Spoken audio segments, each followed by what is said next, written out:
à tous, merci d'être présents pour ce premier rendez-vous Céleste. Je m'appelle Hélène, je suis assistante de Céleste. Je suis ravie de vous découvrir pour cette grande première.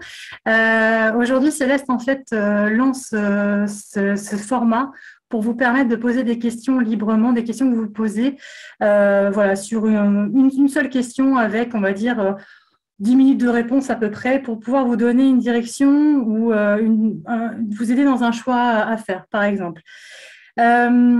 Cette émission, les rendez-vous célestes, aura lieu normalement tous les mois pour vous permettre de poser vos questions et peut-être de vous faire aider dans vos choix ou d'avoir une première approche, en fait, une tendance par rapport à des décisions à prendre.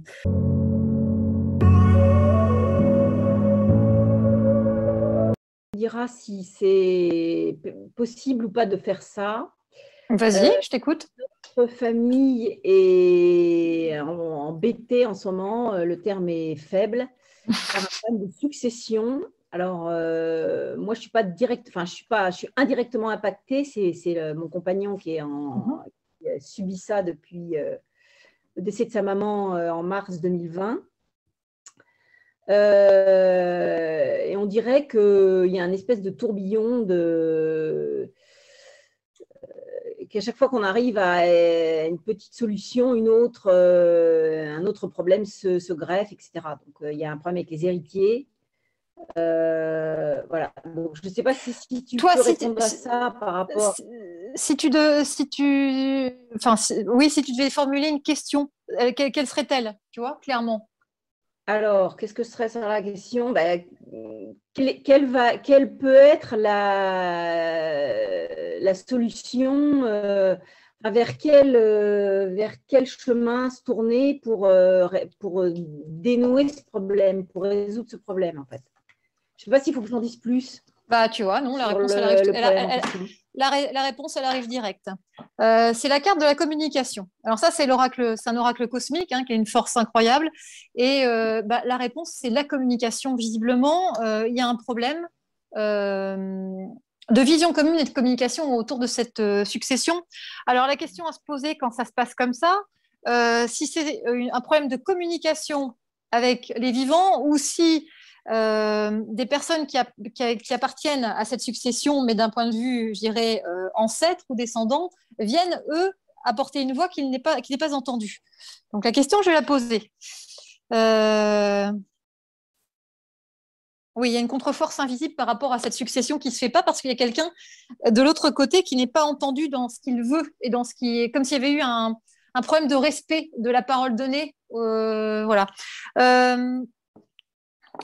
Donc, dans cette succession, il faudrait aller creuser de ce côté-là. Moi, c'est ce qui m'apparaît directement. Je pense que ça va tourner encore pas mal de temps, tant que cette personne n'aura pas voix au chapitre quelque part. On est plus sur visiblement un homme qui n'est pas entendu. Tu peux me rappeler, j'ai peut-être loupé ce détail dans la succession. Donc, tu as ton compagnon qui est dans cette succession et c'est la succession qui est liée à sa mère, c'est ça, hein? Ouais, sa maman. Donc, en fait, en gros, voilà. Rapidement, il y avait 3 enfants dans cette succession. Mon compagnon, son frère, sa sœur. Sa sœur est décédée. Elle a un fils avec un monsieur. Le fils est décédé. Et du coup, c'est ce monsieur-là, donc effectivement, cet homme, qui effectivement n'est pas entendu, qui pose problème, mais qui pose vraiment des problèmes, quoi. Ouais, mais je pense qu'il pose… Excuse-moi de te couper, mais… assez injustifié, mais bon. Je pense qu'il pose des problèmes, et le problème est au niveau de… Bizarrement, moi, on me parle du père. Voilà. Il y a un problème avec le père qui n'est pas directement dans la succession, mais qui… le père de ton compagnon est décédé? Décédé, ouais, décédé quand il avait 20 ans. Ouais, et là, il y a un problème. C'est avec lui qu'il faut régler ça. C'est-à-dire que c'est lui qui n'est pas d'accord dans la façon dont ça se passe. Moi, on me parle de cet homme qui vient… c'est cet homme-là qui n'est pas entendu. Ouais.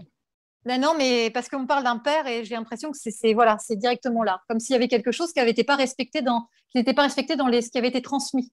Comme s'il y avait une parole donnée, quelque chose, et il y a quelque chose il n'a pas été entendu, et du coup, il vient quelque part mettre le bazar dans cette succession en en créant des zones de tension. Alors, bien sûr, tu vas me dire, c'est un peu étrange comment créer des zones de tension quand on est de l'autre côté du voile. Bah oui, parce qu'on vient agiter des tensions chez les vivants. Donc, il y a quelqu'un qui se met tout d'un coup en travers de la succession, on ne sait pas pourquoi. C'est énergétique, hein. C'est quelqu'un qui ne peut pas être entendu.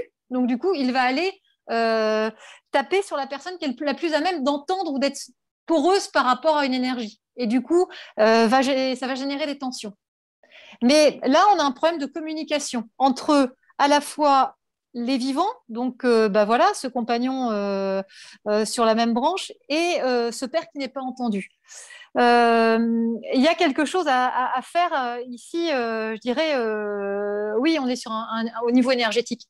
Là, c'est même pas on est pleinement sur un niveau énergétique où il va falloir aller se mettre en relation avec le père de ton compagnon pour savoir pourquoi est-ce qu'il a à dire. Et une fois qu'il aura libéré sa parole, les choses deviendront fluides. Mais il y a une parole à respecter dans l'ensemble. Il y a quelque chose qui n'est pas entendu. Dans cette succession, est-ce qu'il y a une maison occupée par Oui. Oui, vas-y, continue. C'est hallucinant, oui. En fait, pour moi, on a l'impression que, tu vois, si je dois schématiser, les parents de ton compagnon ont acheté, par exemple, une maison ensemble et à la disparition du père de ton compagnon, sa mère est restée dans la maison. Donc, du coup, c'est pour ça que je te pose la question si la maison rentre dans cette succession, parce qu'on a l'impression qu'il est là le problème. Il y a quelque chose autour de ce bien. Il y a quelque chose lié comme si il fallait honorer ce lieu à travers le père de ton compagnon, parce que lui, il tient ce lieu, il a une vision particulière et c'est comme s'il y était toujours. Et je vais vérifier parce que ça me paraît bizarre, mais si ça se trouve, s'il n'est pas monté dans la lumière, peut-être qu'il erre toujours dans... Oui, il est toujours dans cette maison. Ouais, d'accord. Donc, c'est pour ça que lui s'oppose à cette succession, parce que, en gros, on va revenir chez lui. Donc, il y a un moment, il y a comprendre pourquoi le père de ton compagnon n'est pas monté dans la lumière, l'entendre dans ce qu'il a à dire pour l'amener à monter vers la lumière et que, du coup, il ne soit plus un obstacle à cette succession qui ne peut pas se faire et qui est le point de blocage est principalement sur le lieu de vie et une maison. Enfin, voilà, moi, c'est ce qu'on m'explique. Oui. C'est ça. Oui, dans cette maison, la maman de mon compagnon a refait sa vie avec un monsieur qui ne veut pas partir. Qui veut pas partir depuis qu'elle est décédée. Et alors, on a une procédure d'expulsion en route. Enfin, bon, bref. Parce qu'en fait, elle est avec ce monsieur depuis une quinzaine d'années, mais il n'y a pas d'enfant, il n'y a pas de... Voilà. Ok. Donc, c'est la pièce centrale, c'est le père de ton ami, en fait. C'est lui. C'est lui qui est là et qui est dans la maison et qui, tu vois, encore une fois, se sert du vivant pour rester. Donc, il se sert je dirais, du compagnon de vie de la mère de ton compagnon pour rester matériellement dans les lieux et que les choses ne bougent pas et qu'il n'y ait pas de suite. Mais du coup, il faut passer par lui. C'est lui qui fera... si on l'écoute, si on lui redonne la parole qu'il n'a pas pu avoir jusqu'ici et qu'on l'amène vers la lumière, l'ensemble du schéma énergétiquement va être fluidifié et les choses vont renaître. Mais là, il y a un point de blocage et il a du caractère parce que je ressens sa vibration et on sent que ce monsieur, il y a une force de caractère derrière.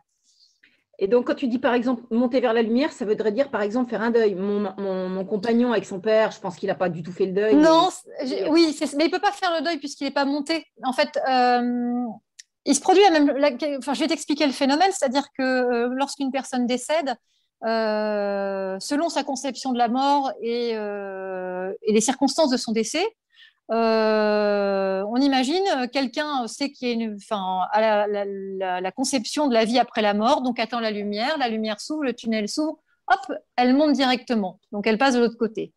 D'autres personnes qui vont avoir peur de la mort vont avoir des difficultés dans leur mort, dans leur décès, et quand cette notion de tunnel de lumière va s'ouvrir, ils vont pas vouloir y aller.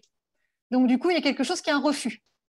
Donc, du coup, quand il y a ce refus, la personne ne monte pas vers la lumière, elle reste hanter le lieu où elle habite, par exemple, ou hanter les gens de sa famille, parce que elle est toujours dans ce cadre en pensant qu'elle n'est pas forcément morte. Donc, du coup, elle refait ses petites habitudes de façon je dirais habituelle tous les jours, elle fait le même parcours, elle entre le lieu. Et pour elle, tout se passe bien, quoi. Elle est chez elle. Donc, du coup, c'est pour ça que dans les ventes de maisons, par exemple, c'est un sujet que j'ai souvent, on ne comprend pas pourquoi la vente ne peut pas se faire. Parce qu'un acheteur il va y avoir un acheteur qui est intéressé, puis le compromis va être cassé, et puis une deuxième vente avec un deuxième compromis cassé, parce que la personne est encore à l'intérieur de sa maison. Et elle ne veut pas que quelqu'un rentre. Donc là, il y a quelque chose à faire pour aller discuter avec cette personne, lui faire comprendre qu'elle est bien morte et qu'on l'attend sur un autre plan, une autre dimension, mais que pour le moment, sa vie n'est plus dans cette maison et qu'il va falloir quitter le plan matériel pour s'élever vers autre chose. Et donc ça, c'est de plus en plus fréquent parce que voilà, on s'en aperçoit de plus en plus ce genre de choses parce qu'il y a des blocages qui sont inexplicables. Comment une vente peut être cassée 3-4 fois? Comment on en arrive à, voilà, avec des successions ou quoi, des maisons fermées pendant 50 ans parce que, voilà, comme j'appelle ça, des belles endormies. On se dit, mais qu'est-ce qui se passe? Il y a la belle au bois dormant dedans, qu'est-ce qui se passe? Ça bouge plus. Mais non, il y a quelqu'un dedans. Mais lui, voilà, il est mort, mais il occupe le terrain et il laisse personne rentrer. Et c'est comme ça aussi qu'on a des phénomènes un peu impressionnants dans les maisons, avec des portes qui claquent, avec des choses qui font peur, comme si, voilà, on se dit c'est une maison hantée, mais non. C'est hanté c'est un mot un peu fort. Il y a une personne qui se croit chez elle et qui fait partie d'un autre plan, mais pour elle, elle reste sur le plan terrestre. Et du coup, cette énergie peut être très forte. Et ça vient créer aussi des tensions dans les familles. Ça va au-delà que d'occuper un espace, parce que cette personne s'immisce aussi dans la vie des gens. Enfin, ça peut créer des tensions familiales assez intenses. À qui Dominique peut faire appel pour faire monter le père de son compagnon? Moi, je dirais faire appel à un radiesthésiste, quelqu'un qui a l'habitude, un énergéticien qui a l'habitude de parler avec les âmes ou qui fait de l'énergie et qui a cette habitude de faire monter les âmes, de discuter avec elles. C'est pas le tout de dire allez, je vais te faire monter, peu importe, voilà, la lumière est là, puis je te pousse dedans. Non, là, il y a quelque chose à comprendre. Pourquoi cet homme refuse de passer sur l'autre plan? Qu'est-ce qu'il attend? Il y a forcément des attentes. Il y a des choses qu'il doit dire avant de partir ailleurs, dans une autre dimension, et il y a quelque chose qui n'a pas été entendu.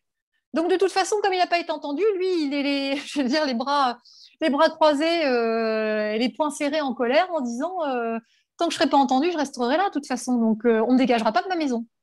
Voilà. Et du coup, Céleste, ça peut être une personne extérieure à la famille. C'est pas forcément quelqu'un de la famille qui doit entendre son message. Ça peut être, il peut le délivrer à un radiesthésiste. Tout à fait. Il faut passer par quelqu'un d'autre. Si dans la famille de ton compagnon, par exemple, il y a quelqu'un qui a cette possibilité de discuter, pourquoi pas. Mais je pense que ce sera beaucoup plus simple d'aller vers quelqu'un qui parle aux défunts ou qui a cette possibilité, ou radiesthésiste qui va, voilà, comme je le fais moi avec des cadrans, peut-être obtenir une phrase ou un énergéticien qui a la possibilité de voir les âmes et de comprendre les choses. Parce que c'est pas qu'une histoire de comprendre ce que raconte l'âme et cette personne, c'est aussi de la rassurer et de comprendre sa colère. Pourquoi cette personne est en colère? Comment la rassurer? Comment lui faire comprendre les choses et l'amener à accepter qu'elle a terminé sa mission terrestre et qu'on l'attend sur un autre plan et qu'elle accepte de franchir la lumière parce qu'elle est apaisée. Voilà, c'est tout un protocole. C'est pas... Je sais que certaines personnes, par exemple, essayent d'envoyer la personne dans la lumière, mais on ne peut pas envoyer quelqu'un contre son gré. Enfin voilà, c'est quelqu'un.